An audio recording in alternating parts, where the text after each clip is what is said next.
Welcome to the Deal by Me podcast, where we ask guests to tell us your story. Hello there. This is Dr. James W. Smith, your host. We seek to transform lives by encouraging and inspiring. Someone encouraged and inspired this host, a former lawyer, gambler, inmate, and his life was transformed. The same can happen to you. So when you listen to any of the Deal by Me podcasts, please support this podcast with a donation or a monthly recurring amount for as little as $3. A shout out to Reverend Quincy Davis, Dr. Lynn Henderson, and Kenneth and Donald McDuffie for their support to the Deal by Me podcast. Check out my encouraging, inspiring, and transforming books. I'm available for speaking engagements, in-person and virtual seminars. So please contact me through my website, www.dealbyme.com. I have with me Holly Porter, who is a beacon of resilience and inspiration. She is a 13-time best-selling author, seasoned philanthropist, and a true survivor. Holly's passion for wellness advocacy shines through as she tirelessly champions the cause, spearheading a nonprofit initiative dedicated to serving the long COVID community. I am excited. I am thrilled to have Holly come and share with us on this podcast, and I'm certain that you are going to enjoy listening to her today. Holly, would you share with us a little bit about who you are and where you've been interviewed from? Sure. Thanks for having me. I'm thrilled to be here, and I live in sunny St. George, Utah. That's about 2 hours north of Las Vegas, Nevada. And I am, first of all, I'm a mother, I'm a grandmother, I'm an entrepreneur, philanthropist. I love many, many things and have a passion for many, many things.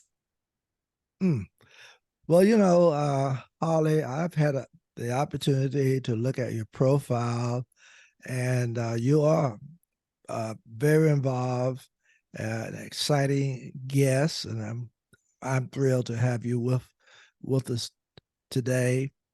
And your profile just speaks volumes. It really does. And I want to just start off by just asking you or stating this to you. Your life is a tapestry of incredible experiences, starting with not one, not two, but multiple healing journeys. What do you mean by that? Oh, wow. Well, I was always a really healthy person, mentally and physically. And 2 years ago, right now, I was laying in the hospital for 70-day stay, and I had COVID, and I was intubated 2 times.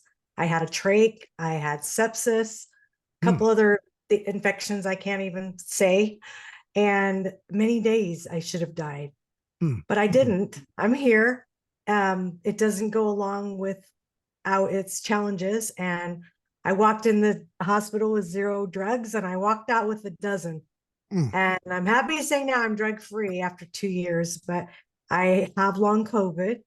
And so that is, a daily challenge because nobody really knows. We are the statistics. We are their test subjects. So that changed. That was a huge transformation in my life. That changed everything for me. Wow. That's incredible. And I'm glad that you are doing much better now, and you've started on this journey, and that life is picking up, and I'm just thankful for that for you. What is the core message or philosophy that guides your work? in the world of wellness advocacy, because that seems to be what you're doing now. And it seems to be a result of maybe what you have gone through, your illnesses. Am I correct in making this assumption? Yeah, I would say my message would be the message of hope. I think Okay. we lost so much hope during COVID, and it's not over. There's 65 million plus people still suffering with long COVID. And a lot of people have long COVID and don't even realize what it is. Mm, And so the message that comes through is through my nonprofit. So I was in a coma for at least 30 of those days mm, that I was in the hospital. And I had lots of out of body, near death experiences, whatever you believe, it happened. Okay. mhm, And I was told to start this nonprofit. I was even told the name, Adventure Bucket Wish Foundation. And that's who we serve. And so that message I want of hope and just awareness of what's happening, because I think originally it was about wishes and creating experiences for people who maybe can't have them now because of their health. And it grew more into, gosh, the world really doesn't know what's happening. They don't know what these people are going through. They don't realize mm, the challenges, that mhm. are, it's almost like compared to a physical or mental Mm, illness, really. okay. Mm, It's something new that we aren't aware of. And so I think just spreading that word and giving the hope to others that there's others suffering, because even my husband has long COVID, but it's not like mine. No one's mhm, really the same. And okay. so it's hard. It's hard to look for that support and find that hope. Mm. Yeah, I don't hardly know what to say. It is so compelling what you say, because we did go through one of these periods, and I would suggest, and I think you would say the same thing, that we haven't completely gotten out of it. So we're still there, and perhaps uh, more people have experienced COVID than we realize, because some people don't even mention it. They don't even talk about it. I know we got vaccinated, my wife and I. We were up to date on all of our shots, but we went to a place and we knew we shouldn't have been there, and we caught COVID. So it's there, and it's easy to have and to catch. So uh, you're coming on sharing this now, and especially as it's beginning to rise. At least that's what the talk is, and I assume that's correct. Is going to be very educational to listeners of this podcast. So I do appreciate you sharing this. Uh, how did your experience with COVID uh, and your near death experience and your coma that you were in change your perspective on life and wellness? Because obviously it did something to you, because you are out there now. You are sharing this message. So talk a little bit about that. Okay. Well, first of all, I get what other people feel and say about just wanting COVID to go away. I had a magazine that I had started, and it was almost on my fourth issue. It was a quarterly issue magazine, and I would not allow my writers to write the word COVID in my magazine. Like it was Okay. happening. This was 2020, right? Mm-hmm. And I just wouldn't allow it. And so, well, actually, our magazine was 2021. But it's interesting how I didn't want the word spoken, but now it's my platform. Like now it's like my life, right? Mm-hmm. And so I think it's just the shift in the perspective, and life definitely looks different for me now. I have to pace myself. I have to not schedule too many things because I'm a goer, and I don't really take that time to say, hey, what's my body feeling today? What do I really need to do for it? Mm-hmm. And that's the biggest shift, I think, is health wise. Um, People don't know how to treat you after. I mean, everyone's like, it's like they coddle you or they do the opposite. Mm-hmm. I feel like you find out who your real friends really are when you go through something so traumatic, you know? Mm-hmm. And I had so many people all over the world. I had been speaking and, you know, speaking on my books and other things for years. And so I met people all over the world.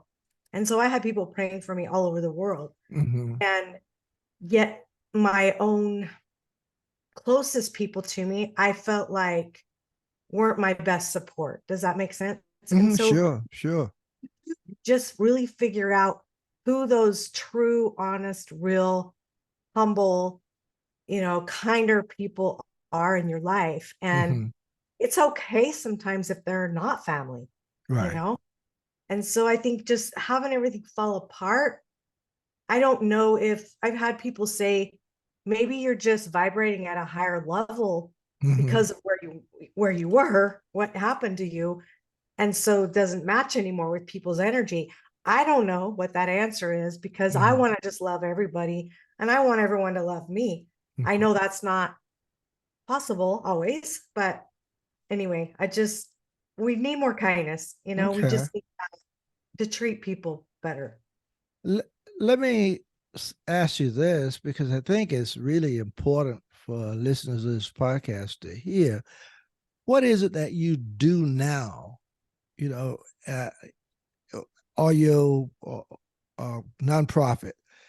What is it that you're doing in this nonprofit that's doing helping people who may be who have experienced COVID or may experience COVID? Could you talk Yeah. about that a little bit? Well, granted, we're still pretty new, and Okay. it's interesting how my life has not money's not been my motivator, but it Mm-hmm. is now because I'm seeing a greater good of how much we can do, and everything costs money, right? Mm-hmm. And so how we can serve these people. And so it's just creating the awareness. We are also granting wishes to people, providing on what kind of money we're able to raise. We had one gala, for instance. We have the second one on November 4th of 2023, where we'll be, you know, raising money there so that we can do, you know, grant some people some experiences. I mean, not just wishes, but experiences maybe that they wouldn't have been able to do with certain accommodations, right? Because Mm-hmm. their lives look different as well. But the awareness is the bigger piece of it. I mean, we've got a big goal list of where we want it to be. There's a Facebook page, there's a Facebook group for just people with long COVID. You know, the goal is to have speakers come speak to them about things they can do, anything that will help their lives be Okay. a little better. But I think educating the general public is the biggest goal because do you know there's people in the medical field right now in the medical field that don't know what long COVID is. Mm, They don't mm, even know what it is, and they're in the medical field. That's mm, how it's just not aware. mm, mm. I hear you. I hear you. Um, Hala, I'm just touched by your sharing today. You know, because I've talked about this, you know, as a pastor for Yeah. over 32 years at the same church, and obviously just retired past December. So you know, we went through the COVID situation, closed down the church, and all of these type things that went with it. You know, I had talked about retiring, you know, a little earlier, but then COVID came, and congregation wanted me to stay on and you know and see how we could move through this COVID situation, and we did. We did good. We never closed it down in terms of worship. We went virtual. But when I retired, one of the things I wanted to do was to keep my ministry going, and so about 4 or 5 months before I retired, I started this podcast. You know, I'm a year in, maybe right at a year, and I wanted to focus on encouraging, inspiring, and transforming. And your message fits right into what I wanted to do and is doing. So if there is somebody out there who has, and I know there are also who have experienced COVID and who has made it through, or who has not experienced it, but yet wondering, going through some other situation in their lives, what would you say in terms of giving them some encouraging words, or some inspiring words, and maybe something that could transform their lives? Is there anything that you Yeah, would say to them? that's such a good question. Thank you. And thank you for what you're doing for humanity right now. I think it's just letting them know they're not alone. I think Mm-hmm. people, when they're going through trials, it seems to people we're the only ones going through this. And I think just knowing, hey, there's someone, I got your back.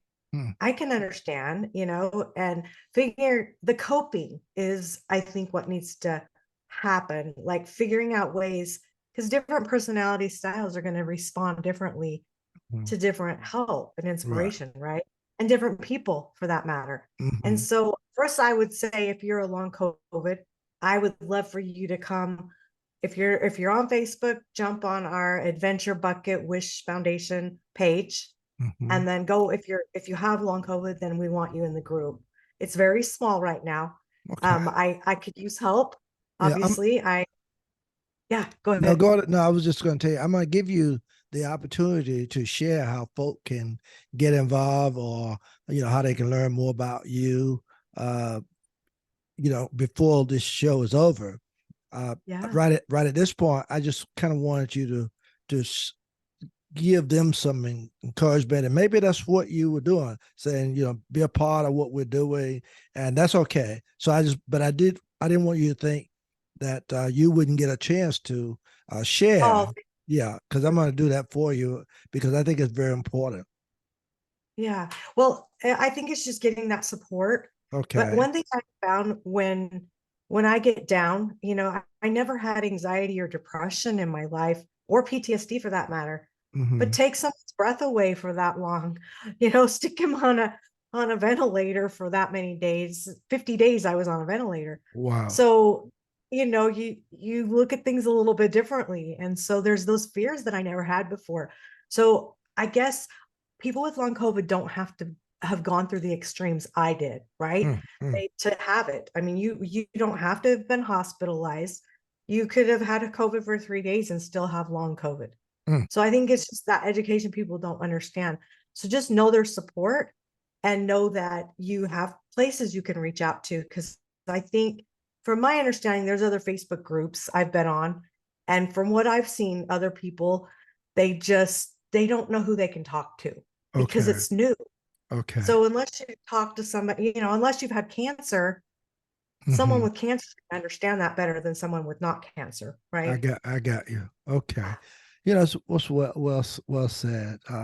Listeners, don't go into place, because we're in a very good conversation that I think you're really going to appreciate.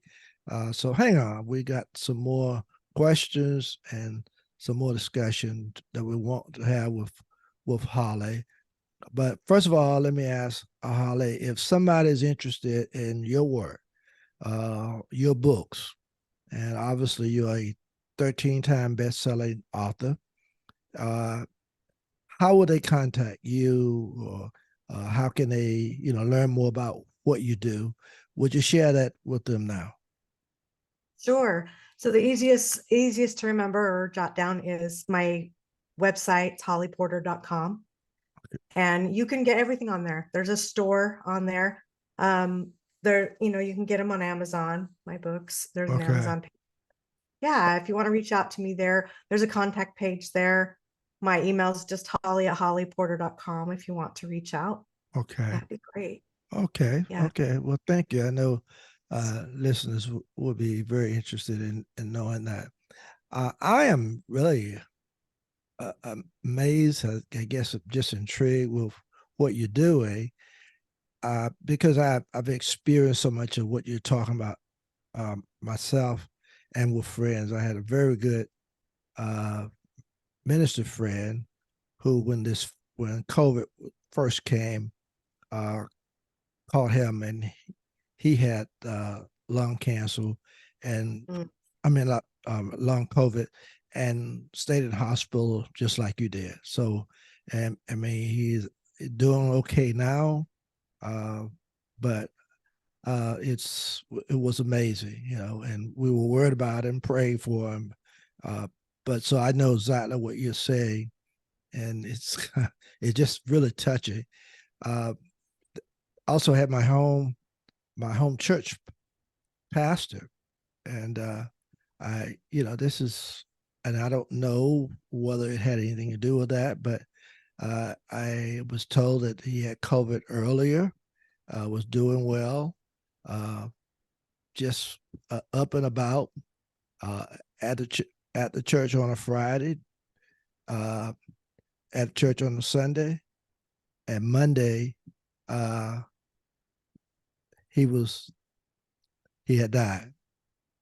Now, whether that was COVID connection or heart attack, we don't know. But these are the kind of things that I think your experience will help folks kind of work through this and move through it. So I'm grateful for you today. I want you to know that. Thank you. Well, miracles happen every day, and we have to be open to receiving them because there's a reason everything happens. I really Mm-hmm. believe that. I agree. And people that have lost people with COVID, first of all, I'm sorry. I mean, because I have survivor's guilt, Mm-hmm. for a long time. Why me? Why did I survive what I did? And I Mm-hmm. shouldn't have. People died that went through what I did. Mm-hmm. Most people died. Mm-hmm. And so I recognize that, but Yeah. I had so many miracles, and I know my journey is to help spread this awareness. And I'm also creating another software company. And, there's a lot of things that's happened since I survived. And now it's like, none of us know how much time we have left here. Mm-hmm. Mm-hmm. So let's make every day the best we can and do the best we can, right? Mm-hmm. Wow. Well said. Let me just kind of with a couple more questions before we kind of close out here. Uh, Starting 11 startup companies, obviously, is something you've done, and I know it's no small feat. But what drives your entrepreneurial spirit? And can you share some of your most memorable business experiences? Listeners would like to know that. Yeah. Wow. I know because they're not all really related. I mean, Mhm. I guess I get bored easy. Okay. And I often said I was 2 years ahead of my time. And so I would start something. And then 2 years later, when it's ready to take off and just be great, and everybody's caught up to my thinking of the business, I'm over it. And I'm either on to something else or that passion isn't quite as strong. Most of them I had for years, or I sold them, or I closed them. Mm, I had a salon and spa for 20 years. That was my longest. But in between that, I usually had two or three companies. And so I had a fundraising company. So when my kids were growing up, I tried to work my schedule around theirs and soccer and all the mhm, things they were involved in. We have 8 kids we raised. And mhm, so that kept us busy. So I had a fundraising company that we would do activities with the kids, and then I had my real estate brokerage that I started, and I was doing that a lot of the time. I had the salon, so like I think it's just figuring out like what's your passion, what do you want to do, what do you want to make out of that, and then just do it. I mean, that people are mm, afraid to go out on their own. Now there were a lot more entrepreneurs. I don't remember the stats right off the top of my head that started businesses during COVID. mm, I love that. mm, Like, mm. but why did it take everything shutting down To to start your make business. everybody wake up? uh, uh, Right. Great question. A great question. I wish I And we knew the learned a lot. I wish I knew the answer to it, but it's a very, very good question. Uh, what is the core message or philosophy that guides your work? especially in the world of wellness advocacy, because that's where you are now. Yeah. So talk about that a little bit for us, please. Well, honestly, I've had it for a few years now. My blanket statement is build relationships, build community, build prosperity. Mm-hmm. And that just covers everything I do, because Okay. first it's got to be about a relationship for me. It's Mm-hmm. got to be fun or I don't want to do it, Mm. because that's me. But building that community to surround you of like-minded people. Who wants to be around people that are going to suck the energy out of you? Mm. Pick those people that bring you joy and goodness and kindness and hope to Mm-hmm. your daily world, right? Mm. And that's who you want to spend time with.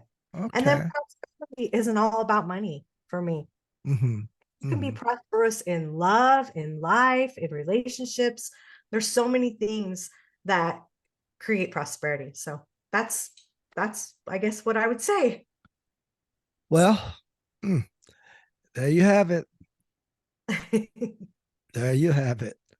Holly Porter, you know, her remarkable journey includes a harrowing 70-day hospital battle with COVID-19, which she emerged from with unwavering determination. We are grateful to Holly for sharing with us today. And Holly, again, I want to say to you, thank you. Thank you. Thank you.